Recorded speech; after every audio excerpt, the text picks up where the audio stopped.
బ్రాహ్మణులు అంటే నాకు కూడా గౌరవం మర్యాద ఉంటుంది. ఎందుకంటే ఒక ఉదాహరణ చెప్తా ఉన్నా నేను. మా దగ్గర యోగానంద లక్ష్మీనరసింహ స్వామి దేవాలయం ఉంటుంది అరవపల్లి కాడ. అక్కడ రాంబాబు గారి అయ్యగారు ఉంటాడు. నేను ఉద్యోగంలో ఉన్నప్పుడు కానీ, నేను చైర్మన్ ఉన్నప్పుడు కానీ, నేను మొన్న ఎమ్మెల్యే అయినప్పుడు కానీ ఆ దేవాలయానికి పట్టు వస్త్రాలు తీసుకుపోయేది నేను, తలంబ్రాలు మోసుకుపోయేది నేను. ఆయన ఆశీర్వాదం తీసుకొని ఆయన కూడా పాదావందన చేసే సందర్భాలు ఉన్నాయి. అటువంటిప్పుడు నేను బ్రాహ్మణులకు కించపరచాల్సిన అవసరం నాకు లేదు. అదే వాడు కనుక నాకు అర్థమైతే నేను అయ్యగారిని కూడా అడుగుతాను. మా దగ్గర పోయి అయ్యా నువ్వు ఏమో చదివినా జరి చెప్పు అని మళ్ళీ నేను తర్జుమా చేసుకుంటా. తర్జుమా చేసుకుంటే వాళ్ళు మంచి చెప్తారు, నేను కూడా వింటా. ఇప్పుడు నేను వాళ్ళు అన్నది లేదు, వాళ్ళ జోలికి పోయింది లేదు. ఎందుకు వాళ్ళేమో నాకేం పగదారులా? వాళ్ళేమో నేను వాళ్ళకేమైనా శత్రువునా? కనుక ఒకవేళ బాధపడి ఉంటే వాళ్ళందరూ కూడా మీరు బాధపడాల్సిన అవసరం లేదు. నేను మిమ్మల్ని కూడా నేను సమాజం గుర్తిరిగిన నేను అన్ని కులాలను మతాలను వ్యవస్థనే గౌరవించడం నేను ఇవాళ ఎమ్మెల్యే అయినని కాదు. నేను 70 ఏళ్ళ నుంచి ప్రజా జీవితంలో ఉన్నాను. నేను ఎన్నో అవమానాలు ఎదుర్కొన్నాను. మీ విధంగా నీళ్ళు పోతే తాగినోని. మా వంతుకు గొడ్డు చచ్చిపోతే ఆ గొడ్డును నేను మా అయ్య చెరో కాడి బుధాన్ని వేసుకొని పోయి ఊరతో తీసుకుపోయి తోలిసి ఆ తోలుని చెప్పు చేసిన చరిత్ర మాది. కనుక బ్రాహ్మణ సోదరులకు నేను మనవి చేస్తా ఉన్నా, మీరు బాధపడాల్సిన అవసరం లేదు. మీకోసం ఒక్క వర్డ్ కూడా నేను వ్యతిరేకంగా మాట్లాడలే. దానికోసం నేను మీరు బాధపడితే దానికి నేను బాధ్యతగా నేను అది నిజం కాదని కూడా చెప్తా ఉన్నాను.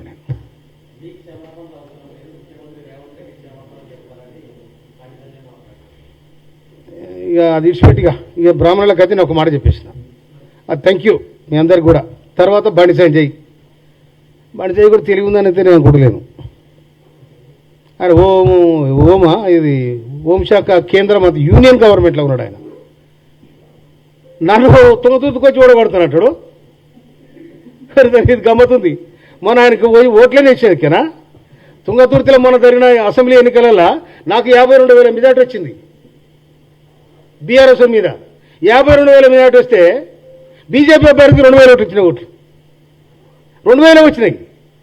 గాడికొచ్చి ఓటు తెగుతున్నాడు. నేను బండి సంజయ్ చెప్తున్నా బిడ్డ, కరీంనగర్లో దళిత సంఘాలను కబద్దార్ దళిత సంఘాలతో కబాద్ చేస్తాం. కరీంనగర్లో ఏమనుకుంటున్నావు?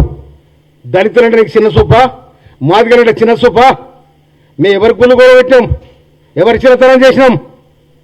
మేము మర్యాద చేయడానికి మాదిగలం పెద్ద మనసుతో ఉంటాం. ఎవరు కూడా చిన్నతనం చేయం.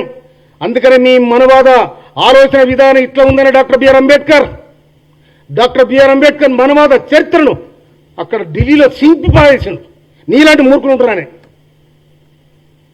అందుకోసమనే కాంగ్రెస్ పార్టీ లౌకిక విధానంతో ఉన్న పార్టీ. కాంగ్రెస్ పార్టీ ఇవాళ మీ దాంట్లో నీ సెంట్రల్ గవర్నమెంట్ ఎస్సీ మంత్రులు ఎవరో ఒకసారి అందరు పత్రికలకు అడుగురి. ఎవరైనా ఒక్కరు చెప్తారు ఒక ఎస్సీ మంత్రి ఎవరు చెప్పు. ఎస్సీలు ఎవరు మంత్రులు ఉన్నారో మీ దగ్గర? కానీ Congress party doctor BR Ambedkar, Babu Jagjivan Ram, Meira Kumar ఇలాంటి వాళ్ళను తెరపైకి తీసుకొచ్చి గౌరవించిన పార్టీ కాంగ్రెస్ పార్టీ. ఇవాళ రేవంత్ రెడ్డి గారి ప్రభుత్వంలో, గౌరవ ముఖ్యమంత్రి రేవంత్ రెడ్డి గారి ప్రభుత్వంలో బ్రహ్మాండంగా ఐదుగురికి దళితులకు మంత్రి పదవులు ఉన్నాయి. నిర్వాడించిన చెప్పు. నీ దాంట్లో ఒక ఎమ్మెల్యే ఉండడానికి 8 మంది ఎమ్మెల్యేలు ఉండరు. అసెంబ్లీలో ఒక ఎస్సీ ఎమ్మెల్యే ఉండదు. చూడు నీ ముఖానికి ఏం మాట్లాడుతున్నావు? నువ్వు ఎంత డిగ్నిటీగా ఉండాలి. నిజంగానే గొప్ప తెలివి ఉందనుకో. ఎందుకంటే నువ్వు హోమ్ మినిస్టరు, హోం సహాయ మంత్రివి. ఎంతో జ్ఞానం ఉండాలనుకున్నావు. ఇంత జ్ఞానం కదా నీకు? ఇదే లెక్క కాంగ్రెస్ పార్టీకి అడ్డగడతా ఉన్నావు. కాంగ్రెస్ పార్టీ ఏంటిది? లౌకికవాదంతో కులాలను మతాలను అన్ని వర్గాలను గౌరవించే పార్టీ కాంగ్రెస్ పార్టీ. కానీ నువ్వు కల్తీ మైండ్ పెట్టుకొని ఖరాబ్ అయ్యి బిత్తిరయి నువ్వు కాంగ్రెస్ మీద నా మీద అంటే నీకేం వస్తాయా? నిజంగా బాపురాళ్ళకి ఏమనుంటే బ్రాహ్మణ సోదరులకు ఏమైనా ఉంటే ఢిల్లీ నుంచి ప్రత్యేకంగా నీళ్ళు తీసుకురా. ఆ దేవాలయానికి పేద బాబనుడు ఆకలి లేక ఆకలితో అలమడిస్తున్న సందర్భాలు ఉన్నాయి. నేను కళ్ళారా చూసిన నేనే దాన ధర్మాలు చేస్తాను. నేను సంవత్సరానికి ఒకసారి భద్రాచలం పోయి నేను శ్రీరామచంద్ర నువ్వు అడగబోయి చెప్పు నాకు అడగది అది ఐదర పెడితే నీ బియ్యం నాకు, నా బియ్యం నీకు, నీ బియ్యం నాకనాయి ఇంత అక్కడి నుంచి బియ్యం తీసుకొచ్చి ఇక్కడ ఉన్న బియ్యం కలిపి పంచుకున్నావు. నీకున్న తెలివి అది. భద్రాచలం గోదావరి నుండి గోదావరి వచ్చినప్పుడు నేను భద్రాచలం పోతా, అది నా ఇష్టం. నేను చర్చికి పోతా, మస్జిద్ పోతా. నిన్న నేను మా ఇఫ్తార్ మీద అయింది నా మోత్కూర్లా. ఒక ముస్లిం సోదరునికి 4 కొడుకులు అయితే 4 డాక్టర్లు, 4 కోడలు డాక్టర్లు. ఆ ఇంటికి పోయి వాళ్ళని సన్మానం చేశాను నేను.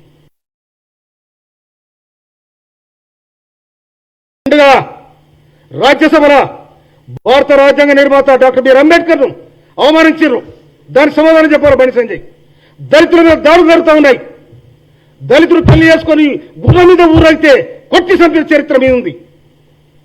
కొట్టి చంపారు నిట్టనీరునా. మీరా దళితుల కోసం మాట్లాడేది? మీరా కాంగ్రెస్ కోసం మాట్లాడేది? అందుకోసమని ఖబర్దార్. తుంగతుర్తికి వస్తావు, తుంగరబడి తొక్కుతారా? తుంగబడి తొక్కుతారు. తుంగతుర్తాడు ఏమనుకున్నావు? పోరాటాల గడ్డ, నైజాంను ఉరికించిన గడ్డ చరిత్ర. ఒక బిఎన్ గారు, ఒక స్వరాజ్యం గారు, ఒక మారోజు ఈరన్న, ఒక దామోదర్ రెడ్డి, నికర మందుల సమ్మెల్. ఇది పోరాటాల గడ్డకున్న చరిత్ర. ఇది నీకేం చరిత్ర? నువ్వు అడుగు, నువ్వు అట్టి నువ్వు తుంగతుర్తిరా చెప్తా. నేను వస్తా కరీంనగర్ వస్తా. నేను దమ్మున చూసుకో. ఏం దళితులంటే నీకు, మాదిగలంటే నీకు ఇష్టం లేదా? నీ ఏ దేవునికి కించపరిచినాం? ఏ గుడి దగ్గర మేము అవమానపరిచినాం? మా గుళ్ళంటే ఇష్టం. నా జీవితం అంతా కూడా సోషల్ వెల్ఫేర్ డిపార్ట్మెంట్. చిన్నప్పటి నుంచి జీతాల నుండి బతికిన పరిస్థితులు, అర్ధాకలతో అలబడించిన పరిస్థితులు, అవమానాలు ఎదుర్కొన్న పరిస్థితులు. మంచిలు కావాలంటే ఎర్రగడ్డ నడిచిపోతున్నాం, మంచిలు కావాలంటే మాదిగోళ్ళంటే నీళ్ళు పోయారని వేరే కులం పేరు చెప్పుకొని నీళ్ళు అడుక్కు తిన్న రోజులు ఉన్నాయి. అవి అనుభవించిన నేను. నీకేం తెలుసా? నీకేం తెలుసు? మమ్ముల అందులో మందుల సామెలు తిరిగి వస్తావా? ఏంది? ఏమయ్యా ఇట్లా ఉండాలని ఇచ్చినాం, గట్టే ఇచ్చిన అందుకే నా మధ్యలో ఉడబికేసింది. ఇది ఎట్లా ఉందని ఏటో తిక్కలు చేస్తున్నారు, మధ్యలో ఉడబికేసి. నేను కూడా పెడతా ఆయన మీద. నేను కూడా కేసులు పెడతా, టీవీలో కేసులు, అన్ని కేసులు పెడతా, అట్రాసిటీ కేసులు పెడతా, అన్ని కేసులు పెడతా.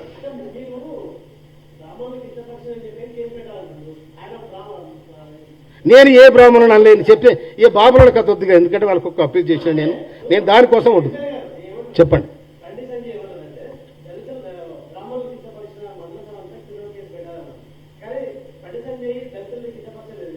ఇప్పుడు లేనే బండి సంజయ్ కూడా ఆ వేదిక మీద ఉన్న వాళ్ళందరూ కూడా సిగ్గులేదా అన్నాడు. మరి దానికి కూడా సమాధానం చెప్పాలిగా.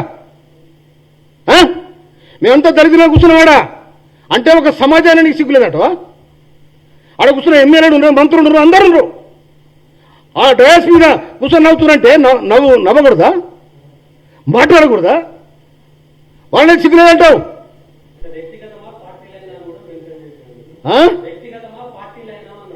ఏంటిది? నేను మాట్లాడిన నా వ్యక్తిగతమే, నో పార్టీ. కాకపోతే మా ఎస్సీ నాయకుడికి కాంగ్రెస్ పార్టీ ఒక రాష్ట్ర బాధ్యత ఇచ్చింది కాబట్టి నేను అనలా. లేకపోతే వాళ్ళని ఏదో ఇంకోటి ఏమన్నాడు అనేది కూడా నేను మాకు మేము అనుకున్నాను తప్ప వాళ్ళని అన్న. నేను మాకు మేము అనుకుంటున్నాం, మమ్మల్ని ఏమంటున్నాం అని మేము అనుకున్నాం తప్ప వాళ్ళని అనలే. వాళ్ళని అనాల్సిన అవసరం నాకు ఏం పట్టింది?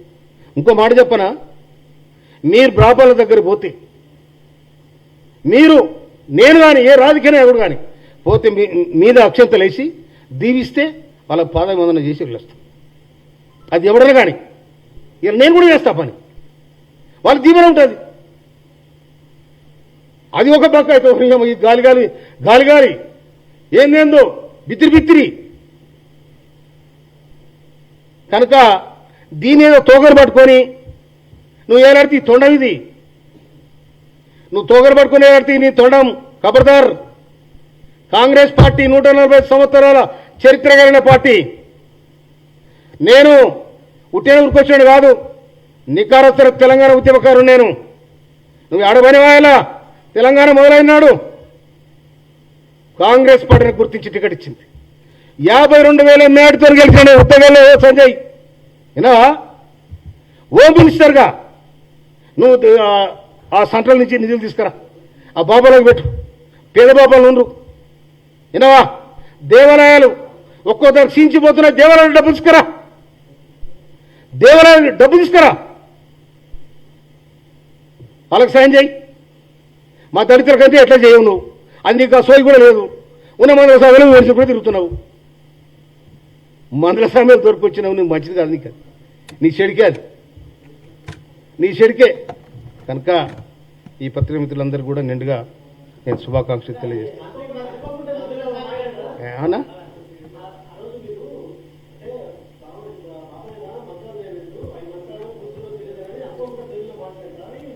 అనుకోకుండా మాట, అది పెద్ద నేను దాన్ని సీరియస్ తీసుకున్నాను.